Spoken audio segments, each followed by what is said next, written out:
Ladies and gentlemen, haters and losers.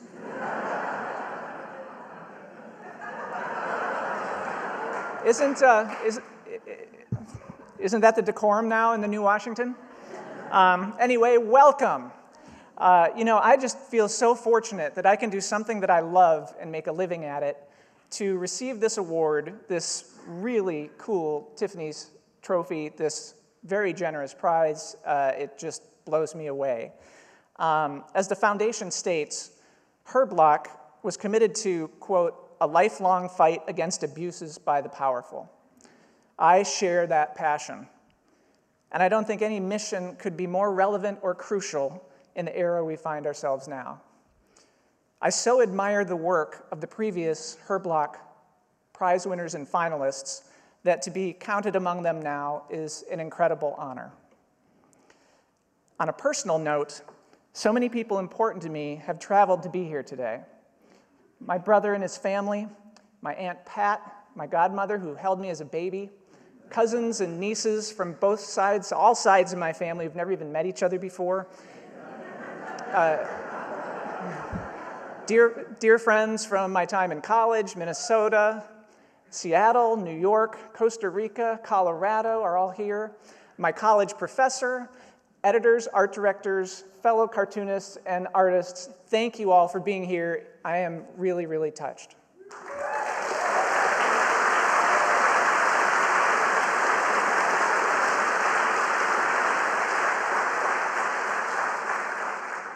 I want to say congratulations to my friend, the very talented Steve Brodner, this year's Her Block finalist.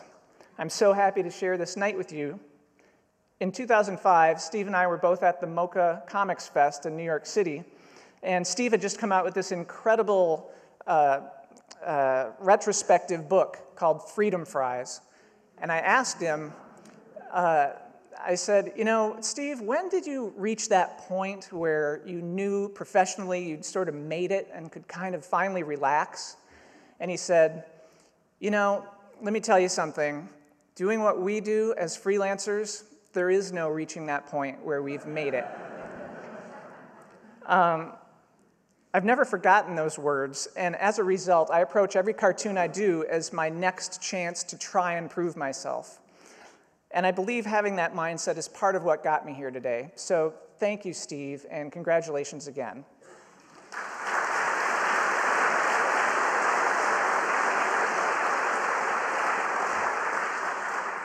Being a news junkie, such as I am, has changed a lot in the current era. The quaint old notion of the news cycle has now become a constant barrage, sort of like a fire hose some days. Given that and the state we're in, it's more important than ever to have voices of reason that help us digest and understand what's going on. It just so happens that one of my go-to sources is Weekend Edition Saturday, and I'm thrilled to be here and meet Scott and share the stage with you tonight. After nearly 2 decades in New York City, my family decided to move to the middle of the country, Fort Collins, Colorado. I don't own a printer, so when it came time to enter the Her Block Awards, I had to email my cartoon files to the local Office Max to have them printed. So I did this, and just a few minutes later, I got a call from Office Max, and the guy working there wanted to know, was I part of some sort of organization that has some particular agenda? He was pretty sure that company policy would not allow him to print my cartoons. Now, coming from New York and being new to the area, I was shocked. To get a call back that quickly from a printer, it would never happen in New York.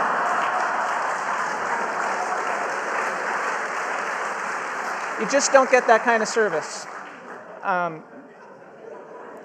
But I told the guy, I'm a professional cartoonist, and I'm entering this prestigious competition, and I drove over there.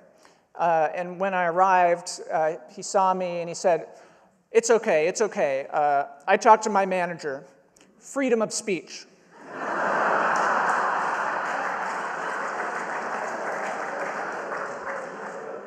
It's comforting, isn't it, in these challenging times, to know that Office Max stands as a bulwark to all we hold dear in our democracy?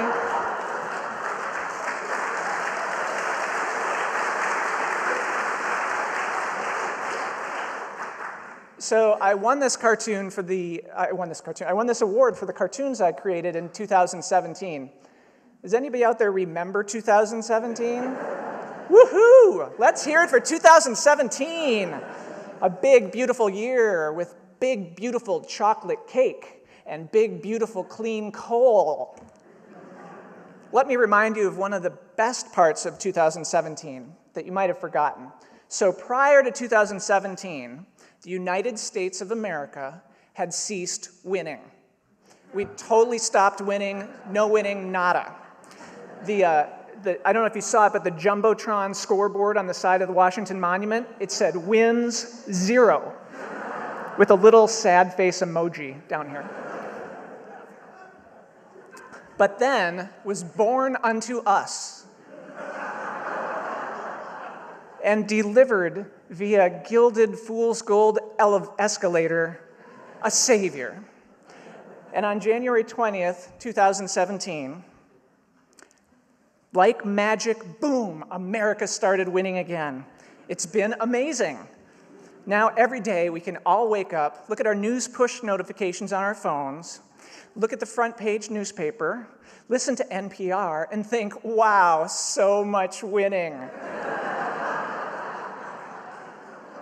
The only downside to 2017 for me as a cartoonist was I just did not have any material to work with. The inspiration well was just bone dry, nothing there. Okay, that's not true. Honestly, my biggest regret about 2017 was that I couldn't draw faster. If I'd had the powers of the Flash, I could have been creating cartoons every hour on the hour. Taken as a whole, I think the biggest news story of 2017 was fake news. But I think it's time we delineate between two different meanings of fake news. The original fake news is any kind of misinformation that benefits Donald Trump, his enablers, or his agenda. Like, for instance, the story of Hillary Clinton teaming up with the Queen of England to set up a pedophile ring in the basement of a pizzeria that doesn't actually have a basement. I know somebody who believed that and voted for Trump. The second meaning of fake news is simply any actual news that is not flattering to Donald Trump, so he calls it fake. The problem we find ourselves in right now is that our country is so divided we can't even agree on which fake news is actually fake. As a citizen, I find that calamitous. As a cartoonist, sometimes I don't even know where to begin. It's not lost on me that it took our national leadership turning into a big dumpster fire for me to win a prestigious cartooning award.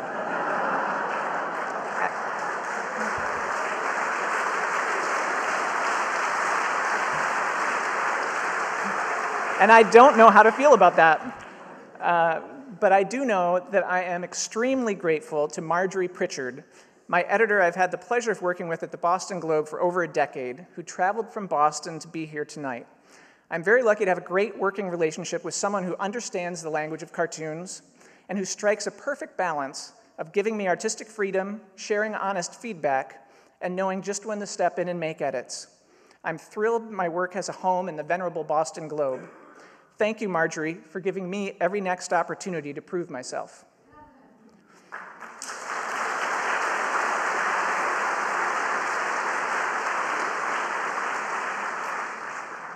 I'm also feeling thankful for all the people throughout my career who've given me a chance. In particular, I think of a fateful clandestine meeting I had with Ted Keller in the alley behind the Village Voice building when I was feeling down because I could not get my cartoons into the paper. Ted, then the assistant art director, took me aside and explained that the head art director just didn't care for cartoons, but that I should hold on because a staff change could be imminent. Sure enough, Ted became the head art director and picked up my strip 20 years ago this spring for the Village Voice, where it ran until I retired it in 2007. Thank you, Ted.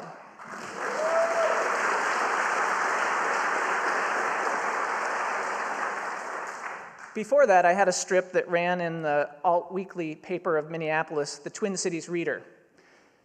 That drew a lot of angry responses from people as varied as cops, rock stars, hunters, and strippers. And I guess if I look back, I really should also thank the late Kay Brown. Kay was a mother of a classmate of mine in 5th grade. She was always looking for ways to involve kids in extracurricular activities. She had some connection to our community paper, the Edina Sun, and having seen that I was just drawing all the time, she suggested I try making editorial cartoons, and she would see if she could get the paper to publish them. So I did, and my first published editorial cartoon pulled no punches on the hard-hitting topic of students leaning back in their chairs in class because, it could tip over and they could fall. And hey, I had to start somewhere, right? In preparing to accept this award, I did a little soul searching and I asked myself a question. Why do I do what I do? Why do I spend my time creating editorial cartoons? Well, I'd like to share a personal story with you. In the summer of 1974, I was 7 years old. There was a kid living in my neighborhood who was kind of mean. He had this weird feathered hair. He had a tricked-out bicycle he rode with big handlebars and a big banana seat and this gear shift in the middle. The kind of thing that might look sort of impressive at first, but the whole thing was really just a little more flash than substance. To recap, he was a bully with weird hair and garish accessories. Sound like anyone we know?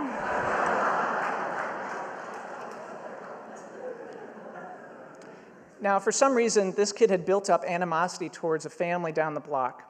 He started telling my friend Steve and me that this family had done all sorts of bad things, like hiding razor blades and apples they were giving out to trick-or-treaters on Halloween. Fake news for 7-year-olds. This kid kept lambasting these neighbors as terrible people. He was bent on causing trouble. Steve became convinced of the conspiracy theory and fell in line, and then the two of them told me they were starting a club, and I couldn't join unless I went along with them. Unfortunately, I succumbed to peer pressure. We snuck behind the family's house in the woods. We threw some rocks at the house, and when there was no response, we realized nobody was home. Then we escalated things, finding bricks, smashing windows, breaking in, and vandalizing the home. I was a shy, introverted kid who never would have done anything like this on my own. But once I was swayed to join in, it was like a switch had been flipped, and any sense of right or wrong went by the wayside. Suddenly, the unthinkable was okay. The kid, with his bravado, had whipped us up into a frenzy and had us single out and target people who, in reality, had done absolutely nothing wrong. Then the family came home. We ran. Police arrived. Steve was caught. I lied to my parents, to everyone. Said I didn't know anything about it. Steve confessed, and eventually I did too. As terrible as it all was, the worst of it was the fact that I had lied. My mother wouldn't speak to me for what felt like an eternity. In the middle of all this, I see President Richard Nixon on TV. Remember, this was the summer of 1974. He was making his farewell remarks at the White House.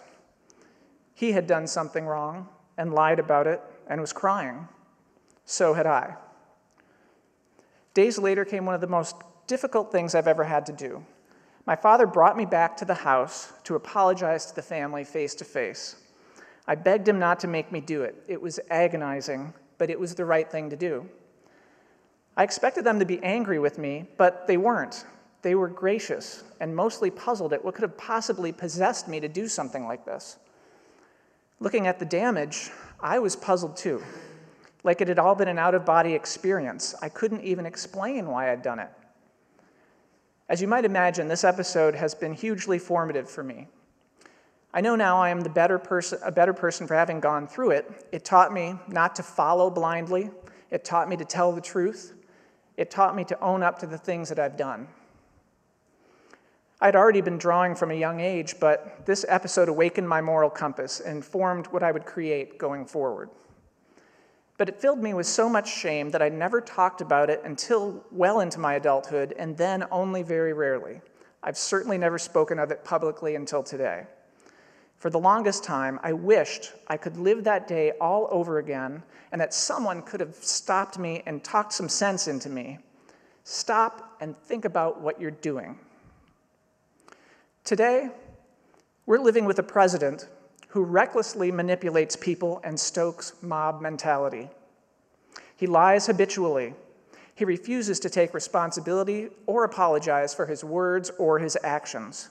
He would have us all believe that his never admitting fault is some kind of strength. I feel driven to create political cartoons because by using provocative humor and drawings, I want to be that voice that says, stop and think about what you're doing. For those inclined to agree with my opinions, hopefully my cartoons serve as a kind of validation. For those who don't agree with my opinions, there will be angry responses for sure, but I hope some will be challenged to think about the issues I address.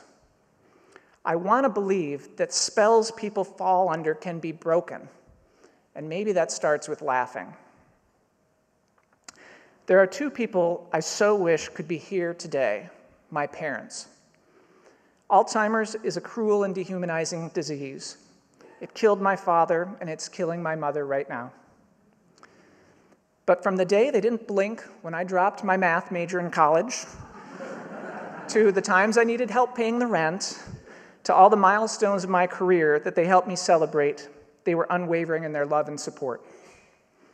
I want to thank my true love, my soulmate, and my business partner, Sue.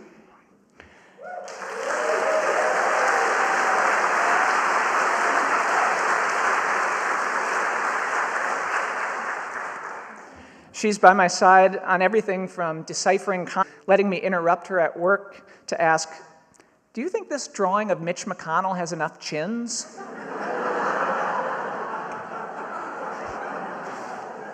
Hey, that dude is heinous, but he's kind of fun to draw. I'm also so thankful my daughter Yannette and son Tavio are here today. Thanks.